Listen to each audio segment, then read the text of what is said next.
இன்னைக்கு பாரதிய ஜனதா என்ன ஆச்சுன்னா, பாரதிய ஜனதாவுடைய தலைவர் வீராப்பு பேசியவர், நான் ஏன்னா இதெல்லாம் சொல்லுவான்ல, சூனாப்பானா விடாத விடாத சூனாப்பானா அப்படின்னு சொல்லுவான்ல, வடிவேலு கதங்க அடியில சொல்லுவான்.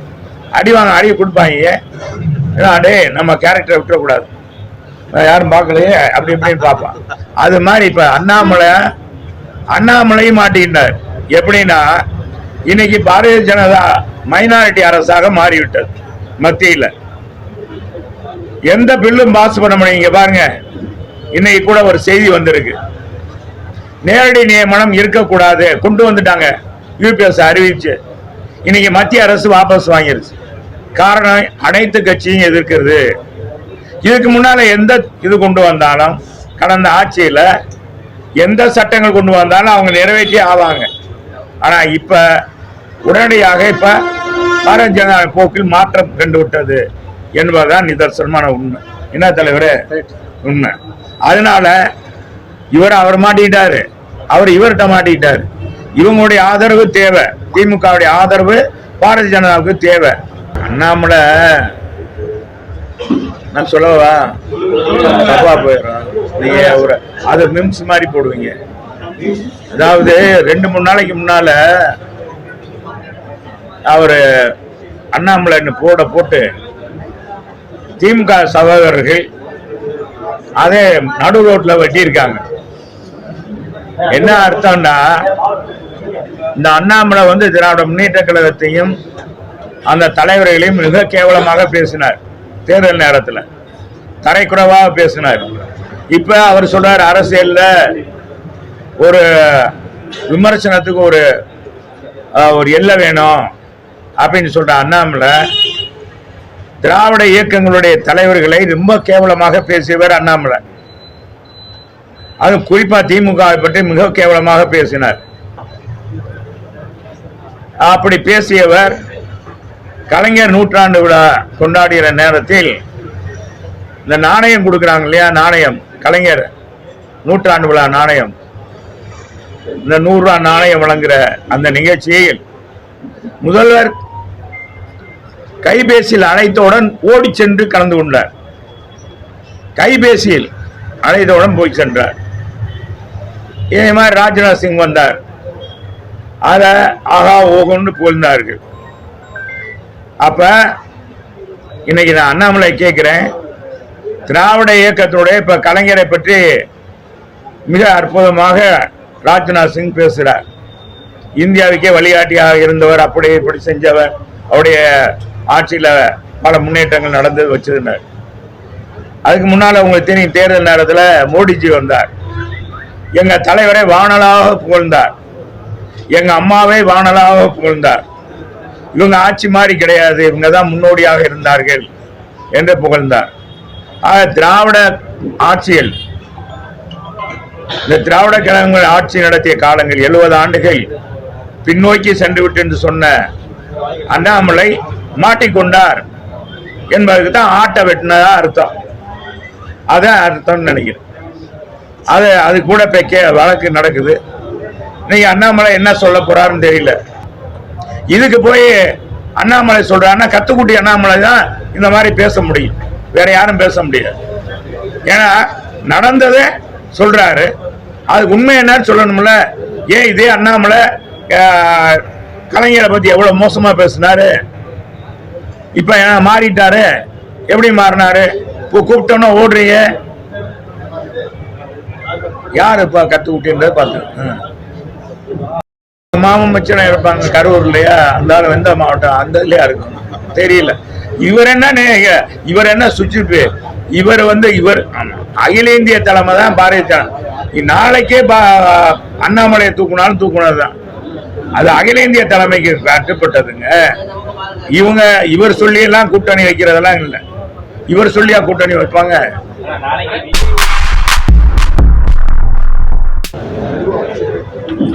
அனைத்து இந்திய அண்ணா திராவிட முன்னேற்ற கழகத்துடைய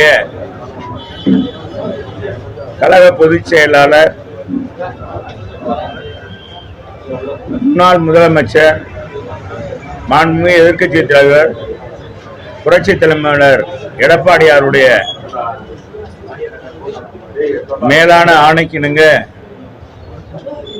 வருகிற 24/8 சனிக்கிழமை காலை 9 மணியிலிருந்து மாலை 5 மணி வரை நடக்கிற உண்ணாவிரத போராட்டத்தில் பொதுச் செயலாளருடைய வேண்டுகோளை ஏற்று மாநகர் மாவட்ட கழகத்தின் சார்பாக அதிகமான கழக தொண்டர்கள் சமூக ஆர்வலர்களை அழைத்து சென்று இந்த உண்ணாவிரதம் வெற்றி பெறுவதற்கு எப்படியெல்லாம் செயல்படலாம் என்பதை தெரிந்து கொள்வதற்காக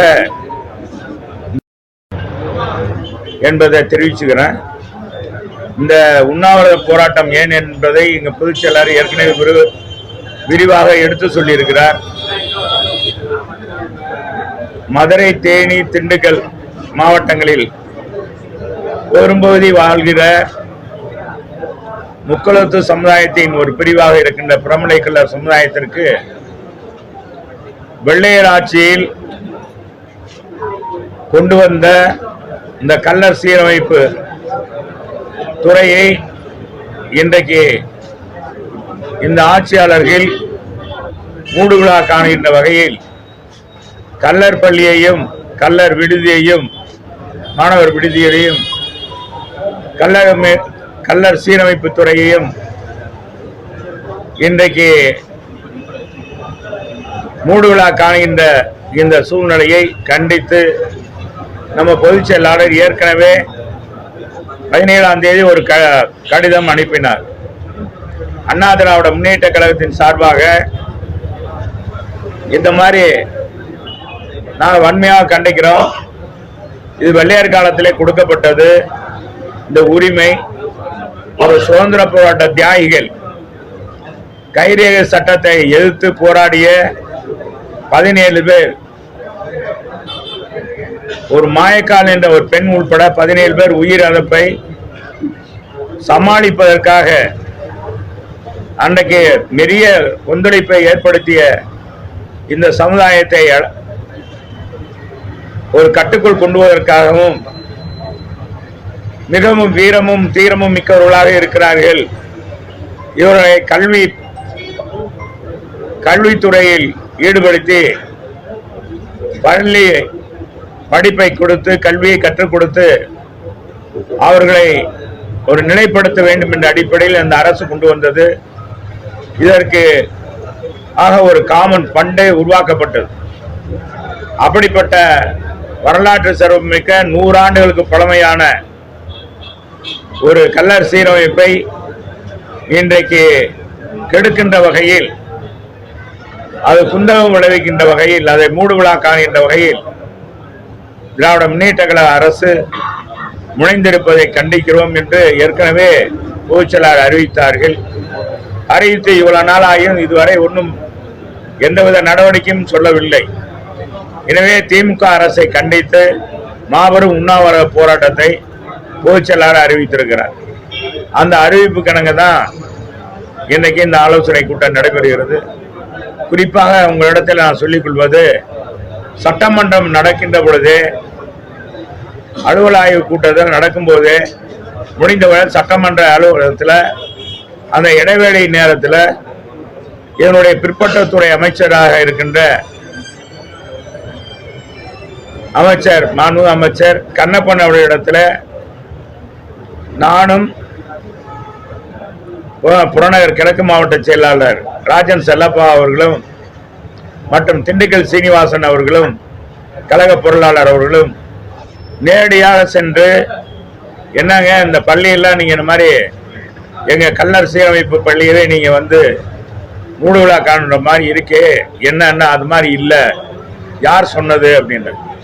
இல்லைங்க, ஜேடி இவங்கெல்லாம் ஒரு மாற்றப்படுற மாதிரி ஒரு தகவல் வருது, அதுக்கான நிதி ஒதுக்கவில்லை, கல்வித்துறையோடு இணைக்க போறதாக சொல்கிறார்கள். இது மிகப்பெரிய பிரச்சனைக்குரியது ஆகிவிடும். இந்த சமுதாயத்துக்குரியது. இதில் பல்வேறு பள்ளிகள் இருக்கிறது, விடுதிகள் இருக்கிறது, பல்லாயிரக்கணக்கான மாணவ செல்வங்கள் படிக்கிறார்கள், மாணவிகள் படிக்கிறார்கள். எனவே அதை குந்தகோல வைக்கிற மாதிரி நடவடிக்கை எடுக்கக்கூடாதுன்னு அது மாதிரி கிடையாது அப்படின்னு சொன்னார். அதை கேட்டுக்கொண்டு அருகாமையில் இருந்த என்னப்பா அப்படின்னு கேட்டார். நம்முடைய ஐ பெரியசாமி, மாண்புமிகு அமைச்சர் ஐ பெரியசாமி, அந்த மாதிரி ஒரு தகவலே இல்லை, அது வீணாக புரளி அப்படின்னு சொன்னார். ஆனால் அந்த சம்பவத்துக்கு பிறகு எந்த முன்னெடுப்பும் நடக்கவில்லை. இன்றைக்கு அதுக்கு ஜிஓ போட்டதாக, மாற்றி போட்டதாக ஒரு செய்தி வந்திருக்கிறது. எனவேதான் நம்முடைய பொதுச் செயலாளரிடத்தில் இந்த சமுதாயத்தின் சார்பாக அனைத்து பேருமே, நானும் வருவாய்த்துறை அமைச்சர் மற்றும் கழக பொருளாளர் திண்டுக்கல் சீனிவாசன், விஸ்வநாதன், அண்ணன் ராஜன் செல்லப்பா அனைவருமே சென்று சொன்னதின் அடிப்படையில் இந்த கல்லறை சீரமைப்பு குழுவை நடத்துகின்ற பல அமைப்புகள் கழக பொதுச் செயலாளரிடத்திலே கோரிக்கை மனு கொடுத்தார்கள். அந்த கோரிக்கை மனுவை ஏற்றுத்தான் எங்க எடப்பாடியார் இந்த அறிவிப்பை கொடுத்தார். எனவே இந்த அரசாங்கம் வந்த பிறகு எல்லா சமுதாயத்தையும் இன்றைக்கு முன்னேற விடாமல் இன்றைக்கு மிகப்பெரிய மோசமான நடவடிக்கை எடுத்துக்கொண்டு இருக்கிறது என்பதற்கு இது ஒரு சான்று என்பதை தெரிவித்துக் கொள்கிறேன். பங்கேற்கல பொதுச் செயலாளர் எங்க மாவட்டத்தில் இந்த 3 மாவட்டங்களில் இருக்கிற தலைவர்கள் தலைமையில், இப்ப பொதுச் செயலாளர் எங்க கழக பொருளாளருடைய தலைமையில் எங்க மற்ற தலைவர்கள்லாம் பங்கேற்கிற மாதிரி அறிக்கை கொடுத்திருக்கிறேன். அண்ணாமலை நான் சொல்லவா தப்பா போயிடும், நீங்க ஒரு அது மிம்ஸ் மாதிரி போடுவீங்க. அதாவது 2-3 நாளைக்கு முன்னால அவரு அண்ணாமலை போட்டு திமுக சகோதரர்கள் அதே நடு ரோட்ல வெட்டியிருக்காங்க. என்ன அர்த்தம்னா, இந்த அண்ணாமலை திராவிட முன்னேற்ற கழகத்தையும் அந்த தலைவர்களையும் மிக கேவலமாக பேசினார். தேர்தல் நேரத்தில் தரைக்குறைவாக பேசினார். இப்ப அவர் சொல்றார், அரசியல்ல ஒரு விமர்சனத்துக்கு ஒரு எல்லை வேணும் அப்படின்னு சொல்ற அண்ணாமலை திராவிட இயக்கங்களுடைய தலைவர்களை ரொம்ப கேவலமாக பேசியவர் அண்ணாமலை. அது குறிப்பா திமுகவை பற்றி மிக கேவலமாக பேசினார். அப்படி பேசியவர் கலைஞர் நூற்றாண்டு விழா கொண்டாடுகிற நேரத்தில் இந்த நாணயம் கொடுக்குறாங்க இல்லையா, நாணயம், கலைஞர் நூற்றாண்டு விழா நாணயம், இந்த 100 ரூபாய் நாணயம் வழங்குற அந்த நிகழ்ச்சியில் முதல்வர் கைபேசியில் அழைத்தவுடன் ஓடி சென்று கலந்து கொண்டார். கைபேசியில் அழைத்தவுடன் போய் சென்றார். இதே மாதிரி ராஜ்நாத் சிங் வந்தார், அதை ஆகா ஓகோன்னு புகழ்ந்தார்கள். அப்ப இன்னைக்கு நான் அண்ணாமலை கேட்கிறேன், திராவிட இயக்கத்தோட இப்ப கலைஞரை பற்றி மிக அற்புதமாக ராஜ்நாத் சிங் பேசுறார். இந்தியாவுக்கே வழிகாட்டியாக இருந்தவர், அப்படி இப்படி செஞ்சவர், அவருடைய ஆட்சியில பல முன்னேற்றங்கள் நடந்து வச்சிருந்தார். அதுக்கு முன்னால உங்களுக்கு தெரியும், தேர்தல் நேரத்தில் மோடிஜி வந்தார், எங்க தலைவரை வானலாக புகழ்ந்தார், எங்க அம்மாவை வானலாக புகழ்ந்தார். இவங்க ஆட்சி மாதிரி கிடையாது, இவங்க தான் முன்னோடியாக இருந்தார்கள் என்று புகழ்ந்தார். ஆக திராவிட ஆட்சியில், இந்த திராவிட கழகங்கள் ஆட்சி நடத்திய காலங்கள் 70 ஆண்டுகள் பின்னோக்கி சென்று விட்டு என்று சொன்ன அண்ணாமலை மாட்டிக்கொண்டார் என்பதற்கு தான் ஆட்டை வெட்டினதா அர்த்தம். அதான் அர்த்தம்னு நினைக்கிறேன். அது கூட வழக்கு நடக்குது. இன்னைக்கு அண்ணாமலை என்ன சொல்ல போறாருன்னு தெரியல. இன்னைக்கு பாரதிய ஜனதா என்ன ஆச்சுன்னா, பாரதிய ஜனதாவுடைய தலைவர் வீராப்பு பேசியவர், நான் ஏன்னா இதெல்லாம் சொல்லுவான்ல, சூனாப்பானா விடாத சூனாப்பானா அப்படின்னு சொல்லுவான்ல, வடிவேலு கணக்கு அடியில சொல்லுவான், அடிவாங்க அடி கொடுப்பாங்க. ஏன்னா அடே நம்ம கேரக்டரை விட்டுறக்கூடாது, யாரும் பார்க்கலையே அப்படி இப்படின்னு பார்ப்பான். அது மாதிரி இப்ப அண்ணாமலையும் மாட்டிக்கிட்டார். எப்படின்னா, இன்னைக்கு பாரதிய ஜனதா மைனாரிட்டி அரசாக மாறிவிட்டது. மத்தியில் எந்த பில்லும் பாஸ் பண்ண முடியும். பாருங்க, இன்னைக்கு கூட ஒரு செய்தி வந்திருக்கு, நேரடி நியமனம் இருக்கக்கூடாது கொண்டு வந்துட்டாங்க, யூபிஎஸ் அறிவிச்சு. இன்னைக்கு மத்திய அரசு வாபஸ் வாங்கிருச்சு. காரணம் அனைத்து கட்சியும் எதிர்க்கிறது. இதுக்கு முன்னால எந்த இது கொண்டு வந்தாலும் கடந்த ஆட்சியில எந்த சட்டங்கள் கொண்டு வந்தாலும் அவங்க நிறைவேற்றி ஆவாங்க.